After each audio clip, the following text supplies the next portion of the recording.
Why is 308 better than 223, especially for an SHTF scenario? Stick around to find out.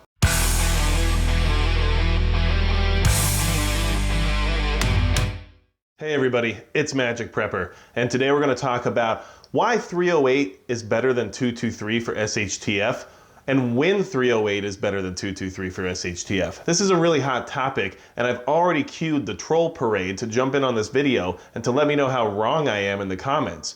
However, there's a lot of reasons why 308 has a lot of viability during an SHTF scenario, and a lot of reasons why it gets overlooked due to reasons like weight, quantity, and a few other things as well. I do want to mention that if you are already freaking out, stick around so I can explain some of my reasonings here for you. And don't worry, I'm not kicking 556 to the curb. I just want you to understand why 308 in general is a superior round, and it might be the right choice for you for SHTF purposes, okay? In this video, we're going to be talking about 308 and 223. But we're going to interchange them as well with 7.62 by 51 NATO and 5.56 by 45 NATO. The reason for that is because we have basically interchangeable cartridges depending on your chambering of your platform. But I also wanted to utilize some of the ballistic data from both types of cartridges in order to get an average of what different velocities, energies, and everything else related to ballistics there are when it comes to those rounds. And I wanted to include them because it's what's most popular for people to purchase for those platform weapons that are chambered in those rounds. So what we're going to do is we're going to talk about 308 or 7.62 by 51. Then we're going to talk about 223 or 5.56 by 45. And I'm going to explain to you why 308 might be the right option for you for SHTF, and the fact that it is a superior round to 5.56. However, there are applications where one outperforms the other. So don't leave yet, stick around, make sure you understand that this is going to be somewhat data oriented as well as opinion oriented based on circumstance, okay? I got a lot of flack about the fact that I choose the AR-10 platform as my primary weapon system because 308 is just not a viable round. 7.62 by 51 is actually not that available, and 5.56 has well surpassed it in the last 40, 50 years. Great, but I want you to understand that 308 still has its purposes, its practicalities, and it's still a viable SHTF cartridge. So if you haven't left yet, or you've already left me troll comments in the comment section below, hit the subscribe button, make sure you support the channel, and we'll keep these conversations going. And if there's any other comparison videos about ammunitions or firearm platforms or anything like that you'd like to see in the future, just let me know, because I love doing these kinds of videos, okay? So what I did is I took a sampling of different rounds that are common for each caliber, and what I used was Federal, because Federal tends to be some of the most commonly bought ammunition for these two platforms, and I wanted to use factory load data that we could easily compare and contrast, and then we can talk about application as well. So what I used was for 5.56, there was the XM855s, the XM193s, and then I also used the standard 223 round as well. I took the ballistic data from all three loadings, and then I averaged it out. So I did actually throw in the M855, which is the 62 grain steel cord rounds for 5.56, because it did give them a little bit of a boost in the grand scheme of ballistic data to go up against the 308.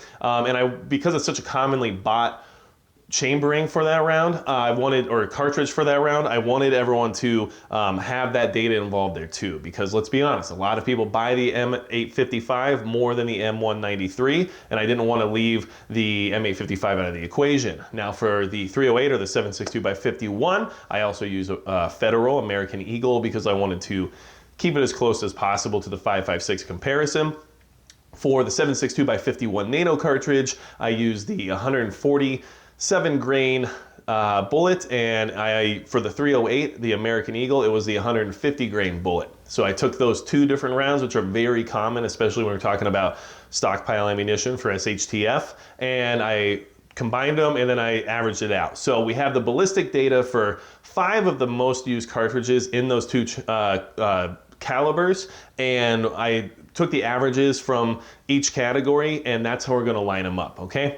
So something I want to discuss, because 308, 7.62 by 51 does get a lot of flack. It's either considered to be unnecessary or overpowered or too heavy or on platforms that are too heavy. And if you're not talking about long range precision shooting, then there's really no point in having it. And if you're in an SHTF scenario, what could be the possible reason for why you have to shoot out to 1,000 yards? These are all questions that, can be answered. And at the same time, 5.56 is being overly popularized in the sense that it's super effective and it's so available and so cheap to shoot that it's really the only option for these purposes. However, that's not always the case either. So I wanted to do this comparison video and probably tick some people off in the process because I don't always agree with everything that's being said out there. 308's not just an idealistic round that's made for people who want to be more macho and have bigger bullets to go down range with, and 5.56 isn't a perfect round either. It has its limitations, and it's also not quite as effective as some other rounds can be when it comes to eliminating a threat. So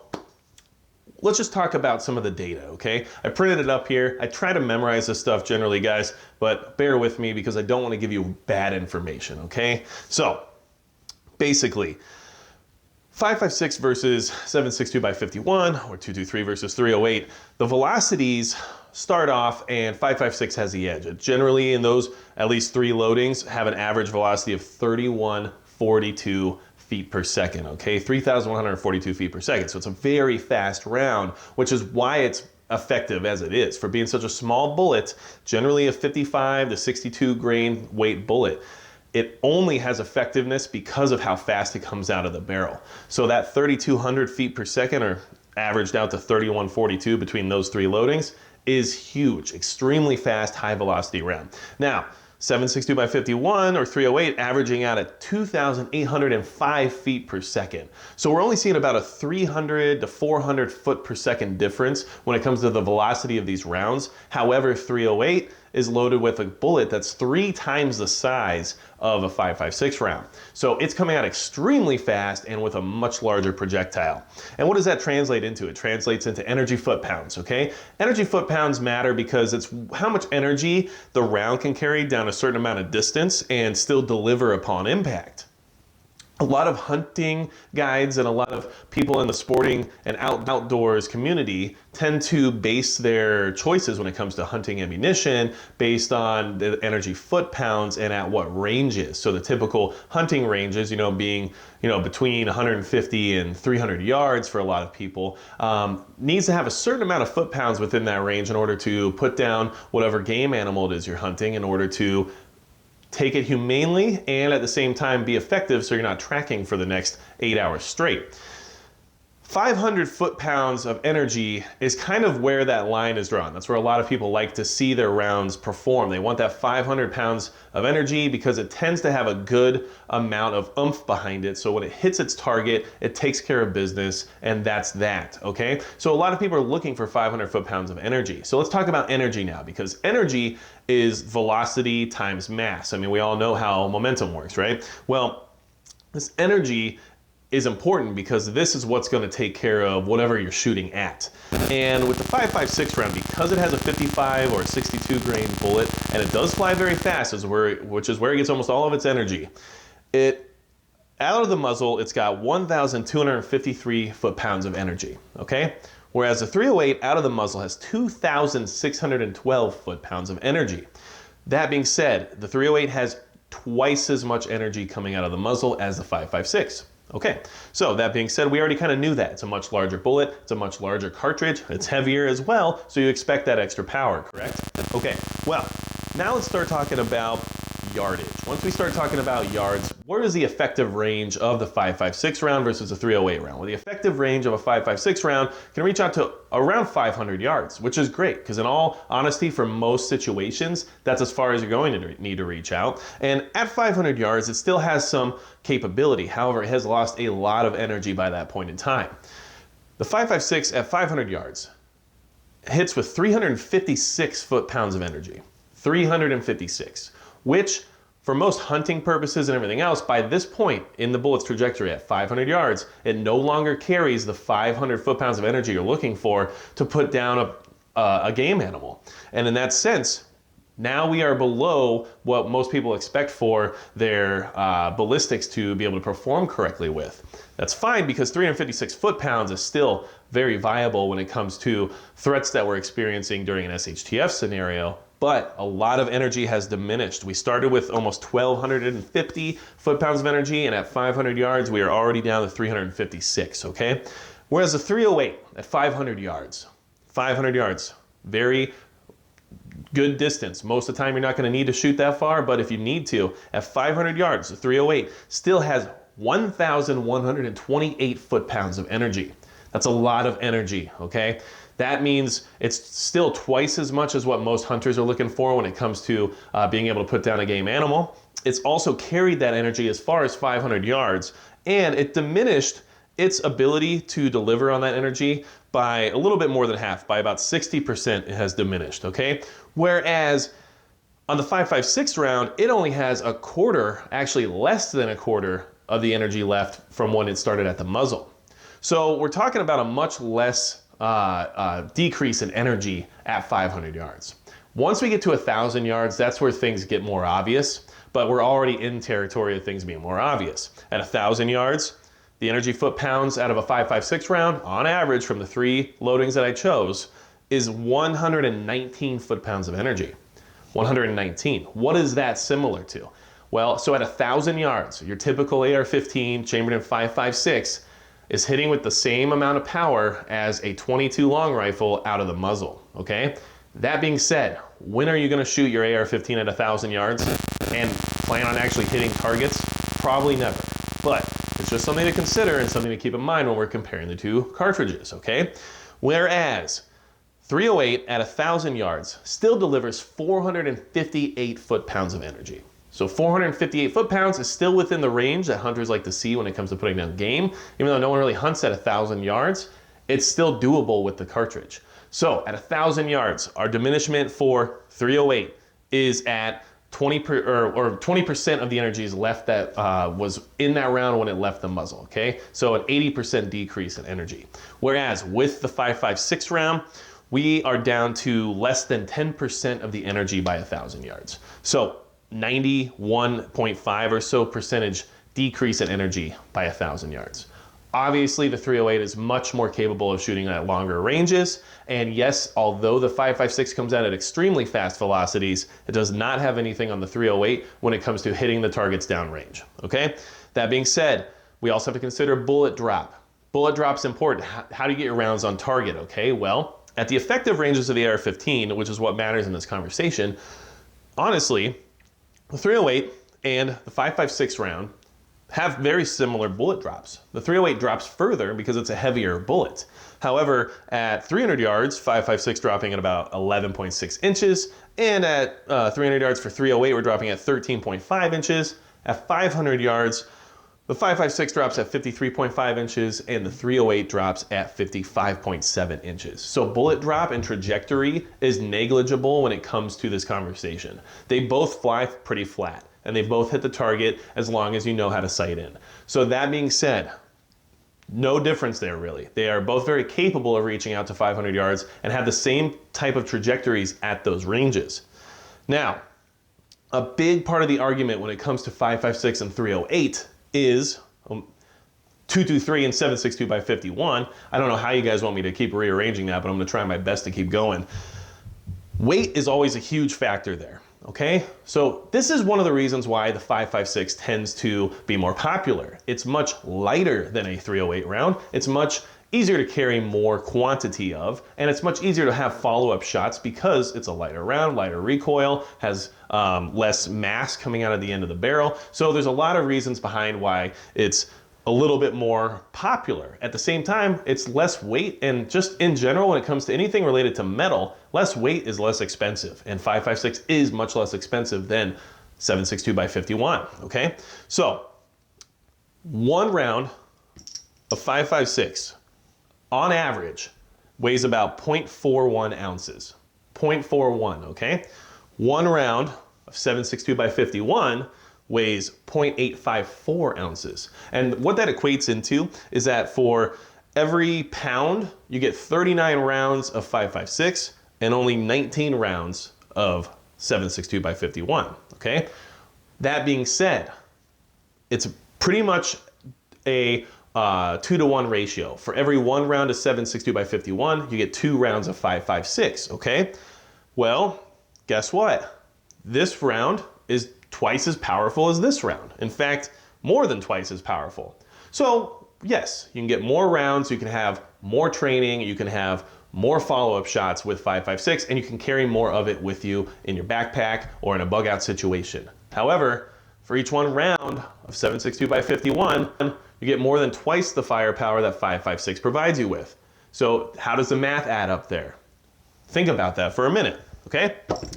The only other things to consider is magazines and rifle platforms in this sense, because we're talking about weight, we're talking about SHTF. What is capable, okay? So, that being said, your general standard issue magazines for an AR-15 are about 30 rounds, okay? 30 round magazines are pretty much how everybody runs when it comes to 5.56. Yes, you can get 40 rounders, 60 rounders, 100 rounders, you can get 10 rounders, it doesn't matter. The average and the standard is 30 rounds, okay?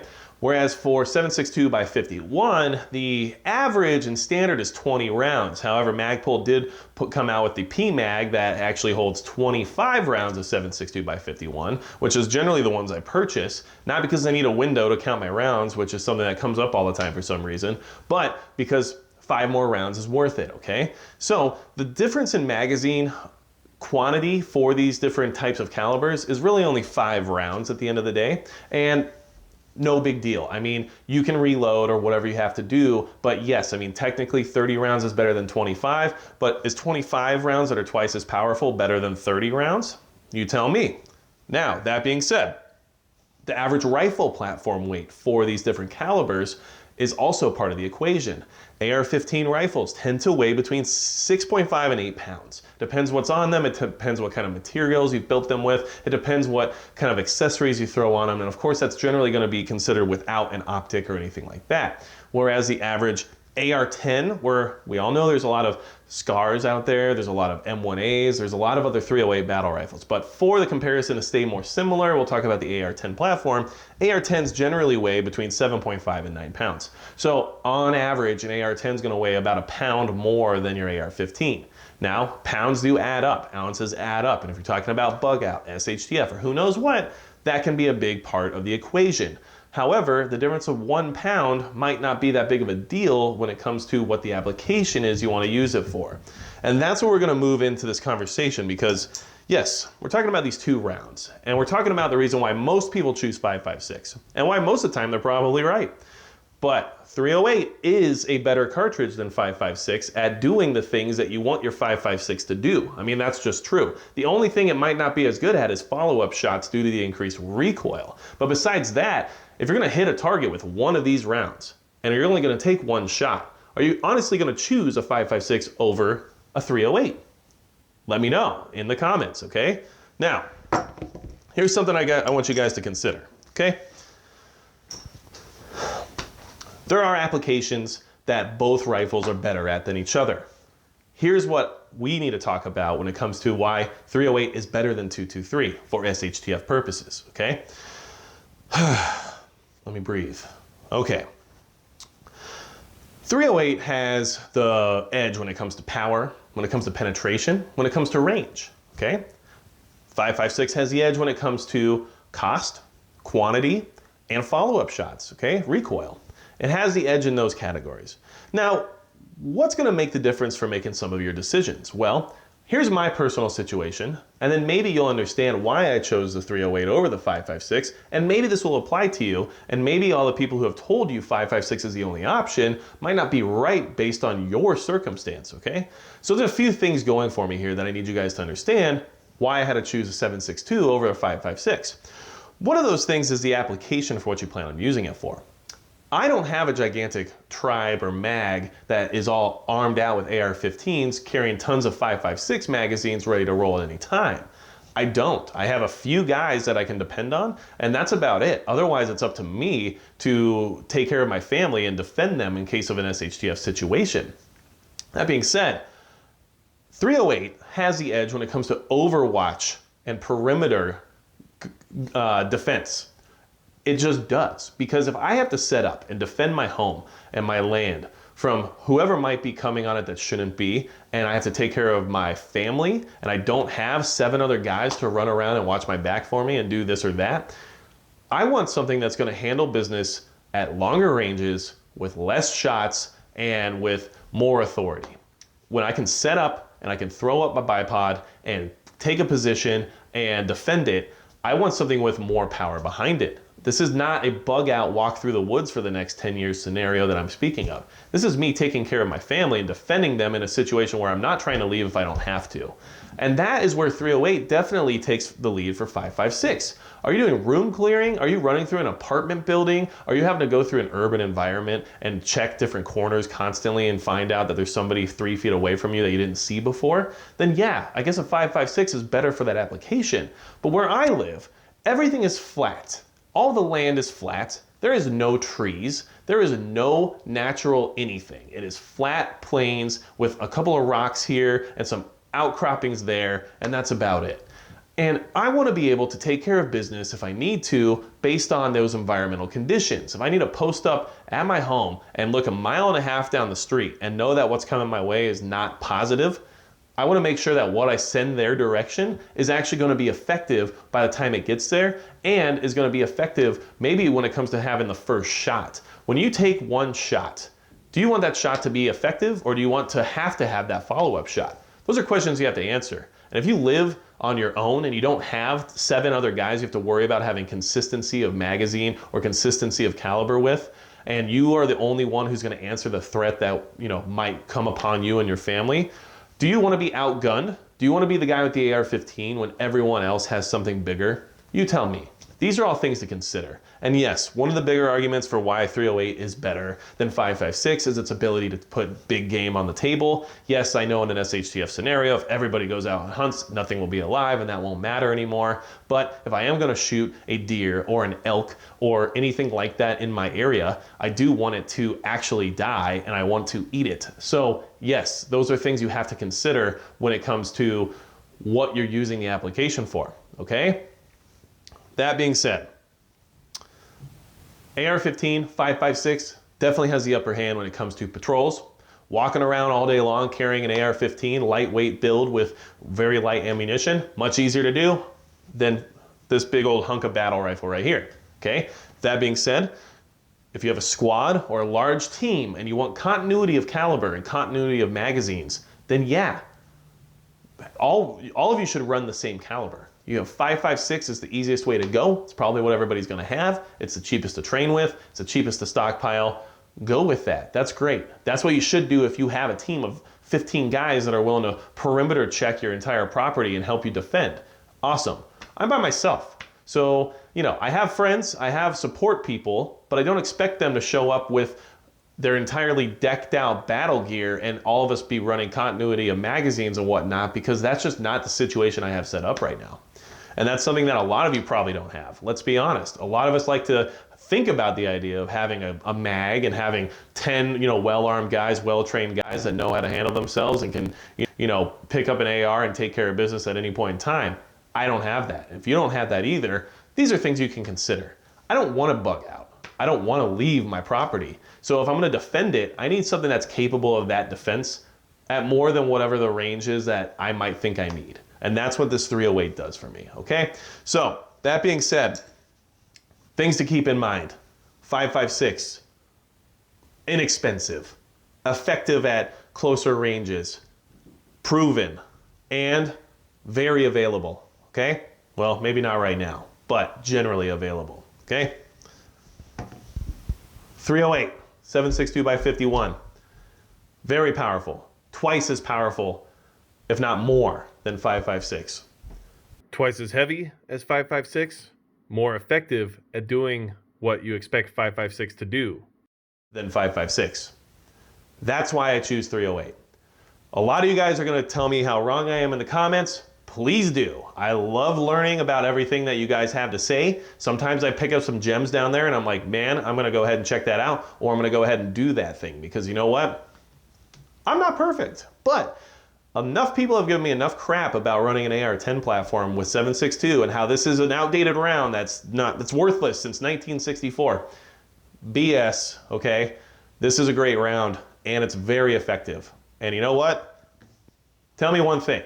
If you get to shoot one at one target, and you only get to pick one, what are you going to pick?